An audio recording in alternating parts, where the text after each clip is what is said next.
England జట్టు 4 వికెట్లు నష్టపోయి 251 పరుగుల ఓవర్నైట్ స్కోర్తో మూడవ టెస్టు రెండవ రోజు ఇన్నింగ్స్ను ప్రారంభించింది. 99 పరుగుల వద్ద రెండవ రోజు బ్యాటింగ్ మొదలుపెట్టిన రూట్ సెంచరీని పూర్తి చేసుకున్నాడు.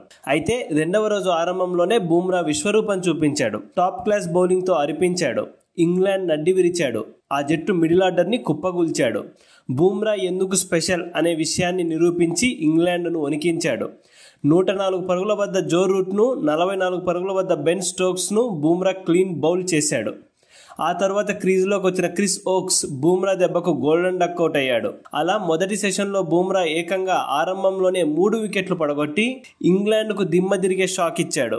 దీంతో ఇంగ్లాండ్ జట్టు 271 పరుగులకి 7 వికెట్లను కోల్పోయింది. 300 పరుగుల్లోపే ఆల్అవుట్ అయ్యేలా కనపడింది. మొదటి సెషన్ అంతా అనుకున్నట్లే జరిగింది అని ఆనందపడే లోపు అక్కడి నుండే సీన్ రివర్స్ అయింది. ఆరంభంలో బుమ్రా పౌరుషంతో బౌలింగ్ చేసి వేగంగా వికెట్లు పడగొట్టినా ఆ తర్వాత మిగిలిన భారత బౌలర్లు నీరసంగా బౌలింగ్ చేసి ఇంగ్లాండ్ టైలెండర్లను త్వరగా అవుట్ చేయడంలో కాస్త వెనుకపడ్డారు. దీనికి తోడు జెమీ స్మిత్ క్రీజ్లోకి రాగానే సిరాజ్ బౌలింగ్లో ఇచ్చిన క్యాచ్ను కేఎల్ రాహుల్ నేలపాలు చేయడం వల్ల టీమిండియా మరొక కీలక వికెట్ను దక్కించుకోలేకపోయింది. రాహుల్ చేసిన ఆ తప్పిదమే ఇండియా కొంప ముంచింది. ఆ అవకాశాన్ని అందిపించుకున్న జెమీ స్మిత్ ఆకాశమే హద్దుగా చెలరేగిపోయాడు. అతడికి బైడెన్ కార్స్ కూడా చక్కటి సహకారాన్ని అందించాడు. జెమీ స్మిత్ వన్డే తరహాలో బ్యాటింగ్ చేసి స్కోర్ వేగాన్ని అమాంతం పెంచి ఇంగ్లాండ్ స్కోరును 300 దాటించాడు. చూస్తుండగానే జెమీ స్మిత్ అర్ధ సెంచరీ సాధించి ఇండియా శిబిరంలో టెన్షన్ పెంచాడు.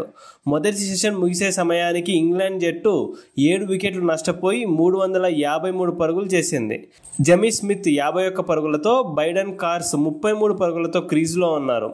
వీరిద్దరూ 8వ వికెట్కు ఇప్పటికే 82 పరుగుల భారీ భాగస్వామ్యాన్ని నెలకొల్పారు. రెండవ సెషన్లో ఇండియా బౌలర్లు ఎలాగైనా మొదటి గంటలోనే వీరిద్దరిని అవుట్ చేయాలి. అలా చేయలేని పక్షంలో ఇంగ్లాండ్ స్కోర్ 400 దాటుతుంది. టీమిండియాపై ఒత్తిడి పెరుగుతుంది. ఇక్కడ గమనించవలసిన మరొక విషయం ఏమిటంటే ఈ మ్యాచ్లో చాలా తక్కువ ఎకానమీతో బౌలింగ్ చేసిన జడేజా, సుందర్కు రెండవ రోజు మొదటి సెషన్లో కెప్టెన్ గిల్ పెద్దగా బౌలింగ్ చేసే అవకాశం ఇవ్వలేదు. జడేజాకు 1 ఓవర్ ఇవ్వగా సుందర్కు అసలు 1 ఓవర్ కూడా ఇవ్వలేదు. స్పిన్నర్లు టెయిలెండర్లను అవుట్ చేయడంలో కీలక పాత్ర పోషించే అవకాశం ఉంది. ఫాస్ట్ బౌలర్లు విపరీతంగా పరుగులు సమర్పించుకుంటూ పెద్దగా ఎఫెక్టివ్గా కనపడకపోయినా స్పిన్నర్లను దించాలి అనే విషయాన్ని గిల్ మిస్ అయినట్లు కనిపిస్తోంది. ఈ విషయంలో మీ అభిప్రాయాన్ని కమెంట్ చేయండి. మరిన్ని స్పోర్ట్స్ అప్డేట్స్ కోసం మా ఛానల్ని సబ్స్క్రైబ్ చేసుకోండి.